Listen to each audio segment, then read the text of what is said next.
April 2025 marked one of the most intense months in recent execution history across America. 6 men, each guilty of horrific crimes, were put to death by the states they defied.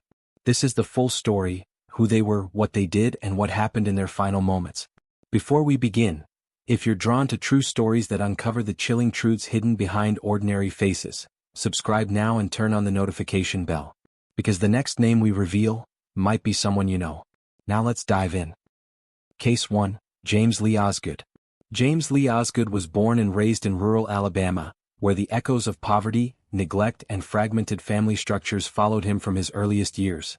His childhood marked by frequent moves, a father who vanished before memory could anchor him, and a mother who cycled through abusive partners, each leaving their imprint in bruises and long nights of silence. As he grew, Osgood withdrew from conventional paths, drifting into a world of isolation where control, violence, and dark fantasies became his only consistent companions. It was in this turbulent context that he met Tanya Van Dyke, a woman with her own history of instability and trauma, and together, their relationship quickly evolved into something that blurred the lines between passion and pathology, feeding off each other's dysfunction until it crossed into obsession.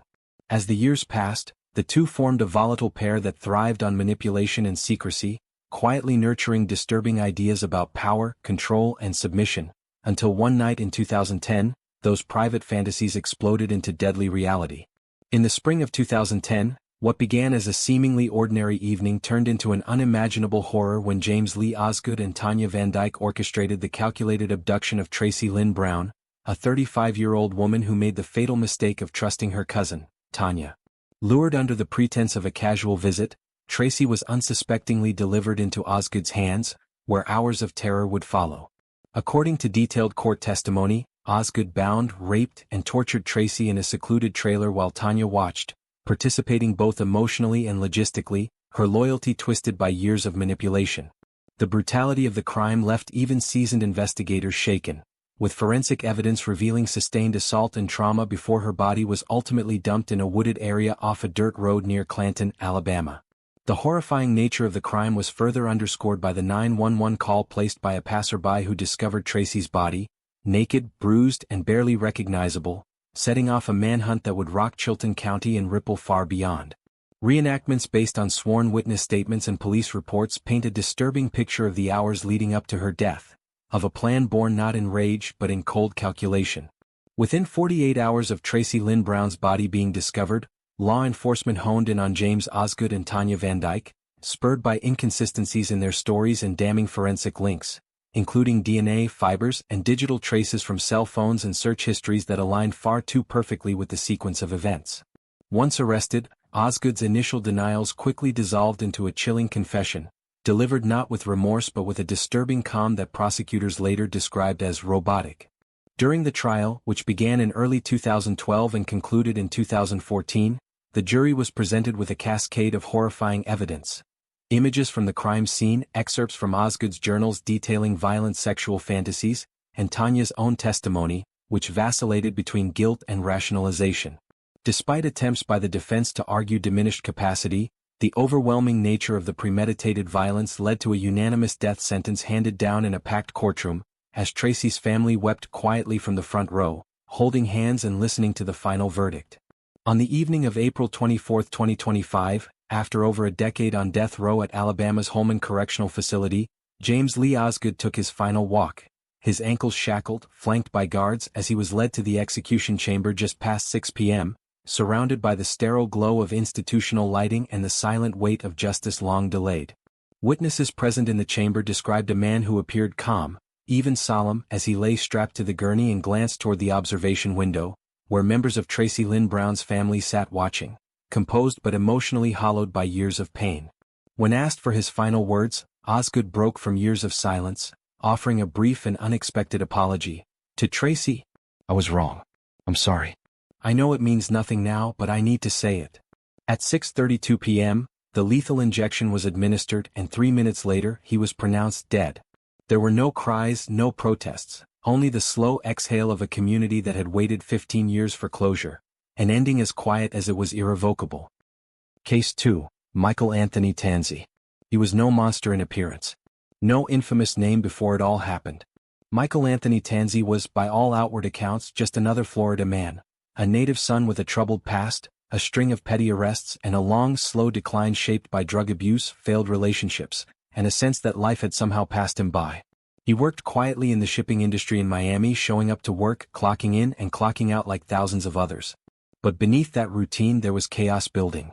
Michael had long struggled with cocaine dependency, and in the months leading up to the crime he was spiraling, losing grip, losing money, and desperate for anything that could ease the pressure or numb the pain. His life, which had never been anchored in stability, was eroding quickly, and he sought solace in destructive behaviors. There were warnings, signs. But no one, not family, not co-workers, not the law, saw what he was truly capable of. Michael Tanzi's criminal history wasn't extensive. He'd never been a violent offender before. But his pattern of petty thefts, drug possession charges, and misdemeanors painted a picture of a man who seemed to be floating through life with no real direction. It wasn't until later, when investigators pieced together the timeline, that they would understand how his increasingly erratic behavior and escalating substance abuse might have led to the unthinkable. In the months before Janet Acosta's abduction, Tanzi had begun to unravel. His drug habit deepening, his temper growing shorter, his interactions with others becoming more unpredictable. Though no one knew it at the time, a monster was quietly taking shape under the surface. No one suspected the ticking time bomb that was about to explode. On October 8, 2000, just before noon, 31-year-old Janet Acosta stepped out of her office in Coral Gables for her lunch break. She never returned. A rising professional with a tight-knit family and a life marked by hard work and promise, Janet walked toward her car, not realizing that someone was watching her. Janet, a college graduate with a vibrant personality, had been planning to meet her friends for lunch at a local cafe. She had no reason to suspect that the man across the street was planning to destroy everything she had worked for. According to court records, Tanzi spotted her from a nearby vehicle, and in a moment of terrifying impulse or premeditated determination, still debated to this day, he approached her, forced her into her own car at gunpoint, and took off south, heading into the Florida Keys. The next 24 hours would be filled with unimaginable horror. As detailed in trial testimony and forensic analysis, Tanzi drove Janet over 100 miles, during which she was repeatedly sexually assaulted and held captive in fear for her life. Her final hours are believed to have been spent begging, bargaining, and praying as they moved farther from any hope of rescue. During the drive, Janet's terrified attempts to reason with him, pleading for her life, were met with cruel indifference. Witnesses later testified that Tanzi's calm demeanor in the face of his victim's terror was chilling. He neither hesitated nor showed remorse, focusing on the road ahead as though the life he was taking held no meaning. Eventually, somewhere near mile marker 15, Tanzi strangled her to death, his hands cutting off her air supply until she fell limp in the passenger seat. In one final act of depravity, he discarded her lifeless body in the mangroves, a place far from the prying eyes of any passerby. The mutilation of her body went unnoticed for days as the police began their search for the missing woman. He then drove her vehicle to Miami, abandoned it, and disappeared back into the anonymity of the city. The thought of what had happened in that car, a woman's last gasps for breath, a life cut short, lingered in the air, unseen but never forgotten. But what Tanzi didn't count on was the precision of modern forensics. Within days, police recovered Janet's body, battered, bruised, and bearing the grim evidence of her final ordeal. The investigation moved quickly. Her abandoned car, found in Miami, contained DNA, fingerprints, and fibers that traced directly back to Tanzi. Surveillance footage from ATMs and gas stations placed him along the route she was driven. Detectives also found crucial evidence linking Tanzi to Janet, including a strand of hair found near her body that matched his. And when detectives finally knocked on his door, the look on his face, one officer recalled, wasn't fear, it was as if he knew this day was coming. He didn't flee, didn't resist arrest, he simply awaited his capture. He knew the game was up, and that there was no escape from the nightmare he had created. The trial began with little doubt of his guilt. The evidence was overwhelming, the timeline clear, and Tanzi's own confessions, while initially reluctant, sealed his fate. During the trial, it was revealed that Tanzi had no prior history of violent crime.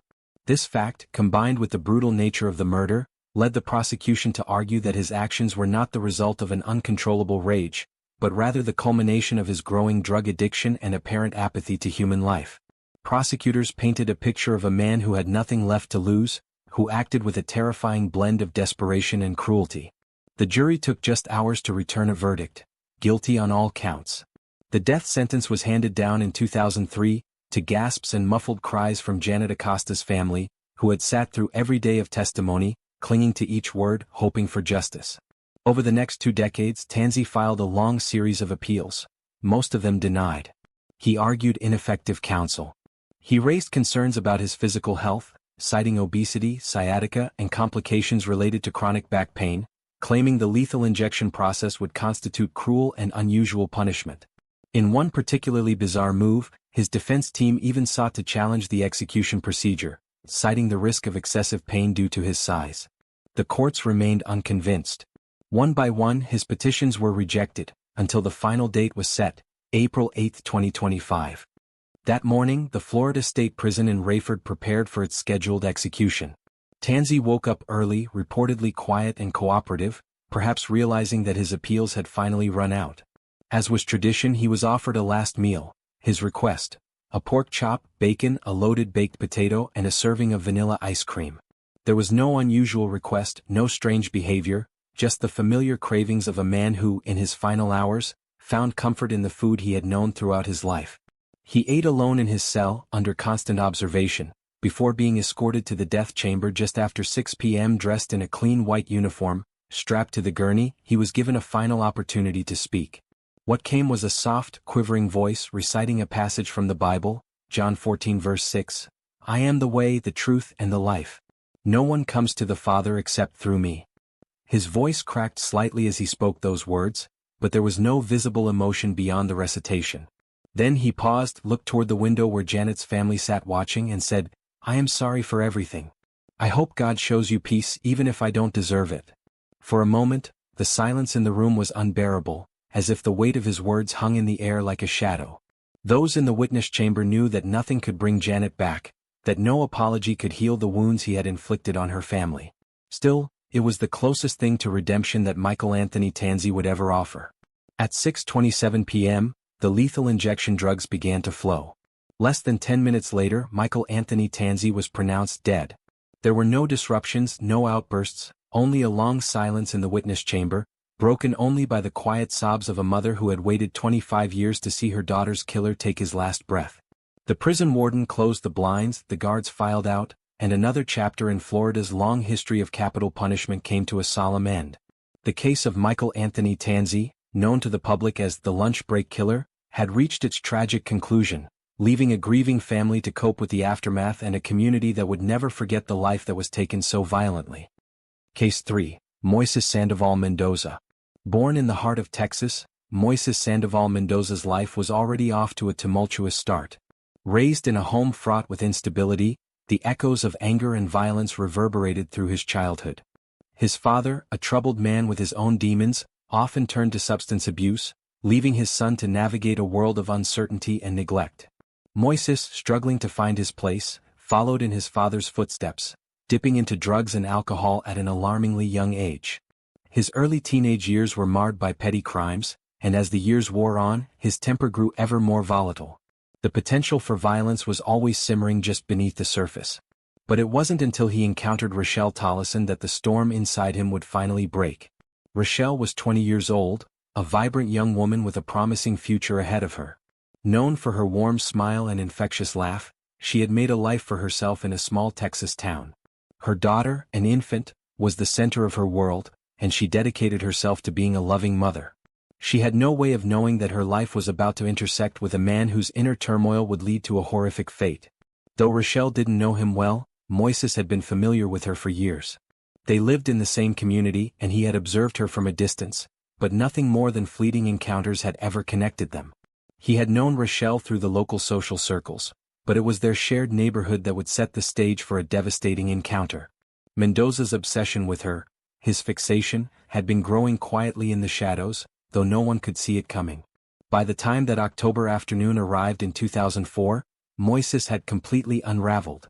His addiction to drugs had warped his sense of reality, his anger fueling a growing delusion.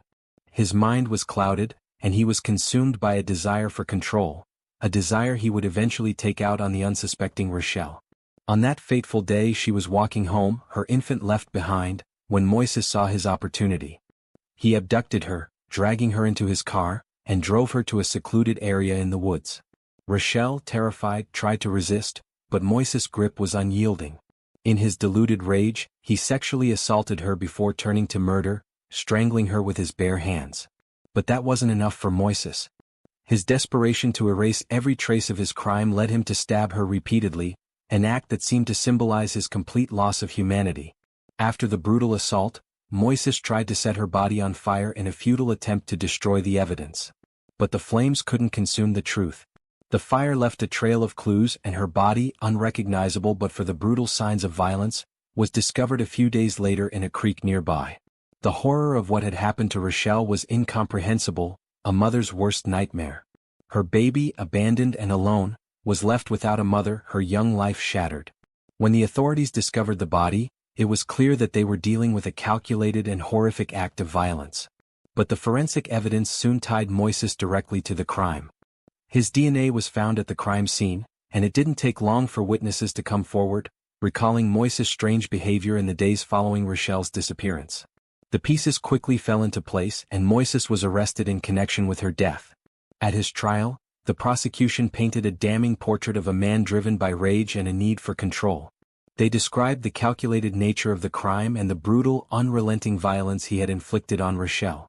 While his defense team tried to argue that his history of substance abuse and anger issues had clouded his judgment, the jury wasn't swayed. The evidence was overwhelming, and in 2005 Moises was convicted of capital murder and sentenced to death. In the years that followed, Moises filed a series of appeals, attempting to have his conviction overturned. He claimed ineffective legal counsel during his trial, arguing that he had not been given a fair defense. His defense team also sought to challenge the execution on the grounds of his mental health, citing depression and his history of substance abuse. Yet each appeal was dismissed, and the Texas courts remained steadfast in their decision. By the time April 2025 arrived, Moises had exhausted all options for avoiding his date with death. On April 23, 2025, Moises Sandoval Mendoza was escorted to the Huntsville unit in Texas, where he would face his final reckoning. The walls of the prison were lined with the echoes of the countless other men and women who had walked the same path, those whose crimes had brought them to the end of their lives, and those who had taken the final step out of this world through the same doors that Moises now approached. In his final moments, Moises was offered a last meal. He requested simple comfort food, nothing extravagant, just a meal he knew he could find some solace in. He ate quietly in his cell, possibly reflecting on the choices he had made that had led him here, to this inevitable end. There were no grand gestures, no moments of defiance, just a man who had once known the world and now faced its final judgment. As the time for the execution drew near, Moises was given the chance to make a final statement. His voice was soft but steady as he addressed the family of Rochelle Tolleson. "I am so sorry for what I've done," he began, the remorse heavy in his words. "I don't expect forgiveness. I don't deserve it. But I want you to know I've thought about her every day, and I can't undo what I've done." He paused, as though searching for the right words to explain the unexplainable.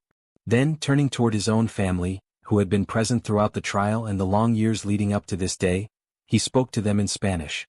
"I am sorry for the shame I have brought upon our family. You deserve better than this. I hope you can find peace in your hearts." His words, though spoken in a language only a few in the room could understand, seemed to carry a weight beyond translation, an attempt to reach out to those who had stood by him, even after all that he had done. With the drugs prepared, Moises was strapped to the gurney, the familiar process beginning. The room grew quiet as the lethal injection began to flow into his veins. His body twitched slightly as the chemicals entered his bloodstream, his face contorting briefly, but there was no cry, no last words beyond the apology he had already offered. In 19 minutes, Moises Sandoval Mendoza was declared dead. His journey from a troubled youth to a brutal killer, and then to a man seeking redemption, had come to its tragic conclusion. In the aftermath, Rochelle Tolleson's family, though they would never see her again, could take some solace in the fact that justice had been done, that the man who had torn apart their world had finally been held accountable. For Moises, his final words would not undo the horror he had inflicted, but they represented a moment of self-awareness, a brief acknowledgement of the pain he had caused and the life he had stolen. And in that final moment, that was all he could offer. Case 4. Mikal Deen Mahdi. Born and raised in the deeply rural corners of South Carolina, Mikal Deen Mahdi's early life was shaped by a legacy of pain, violence, and neglect that would one day spill over into one of the most brutal crime sprees in the southeastern United States.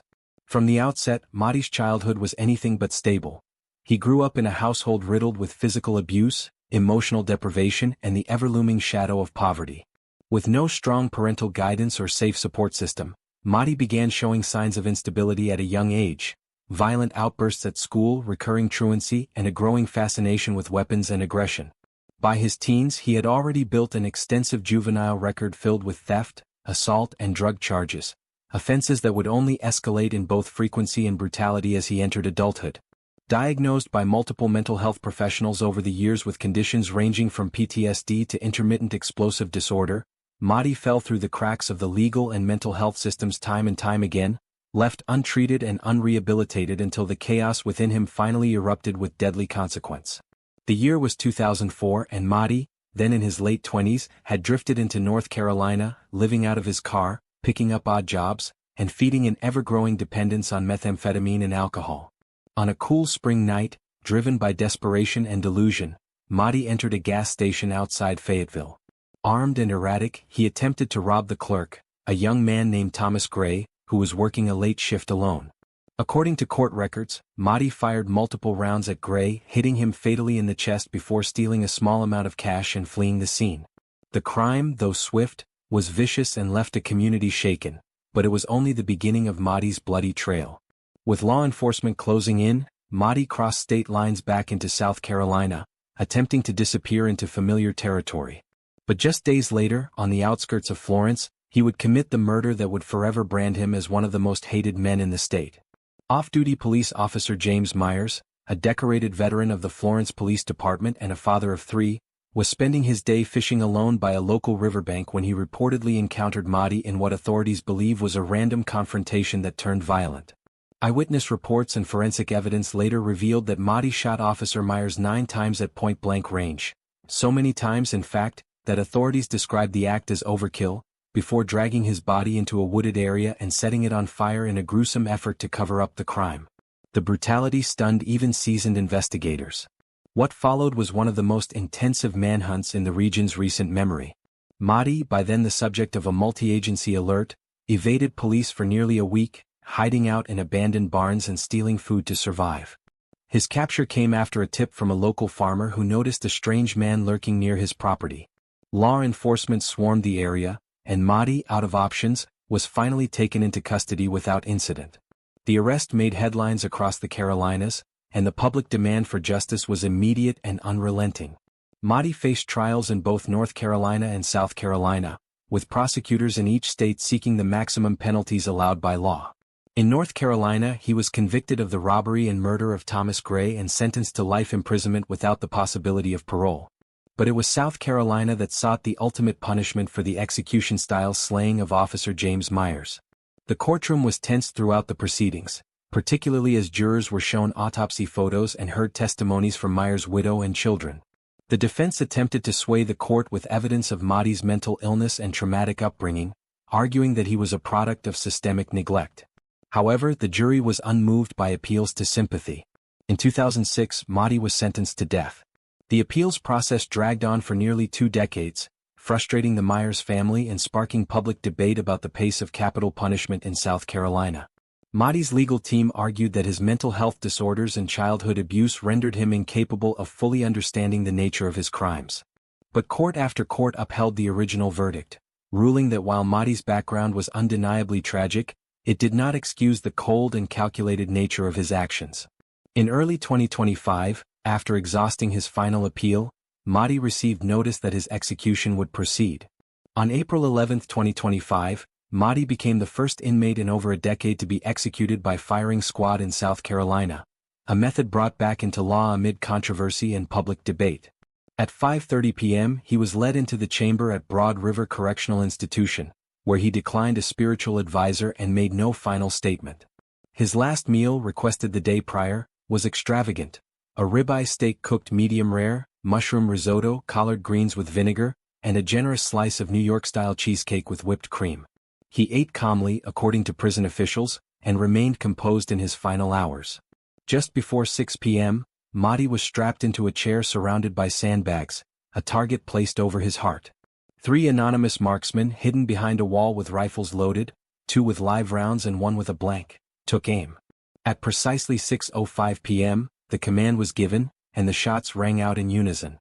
Mahdi's body went still, and a medical examiner stepped forward minutes later to confirm death. For Officer James Meyer's family, who had waited more than 20 years for this moment, there was quiet closure, not joy, but perhaps a release from the weight of justice deferred. Each execution marks an ending, but the questions remain. Was it justice, or retribution? Were these lives beyond redemption, or simply the final chapter in a story no one wanted to write? Don't miss the next story. Subscribe for more real crime, real justice.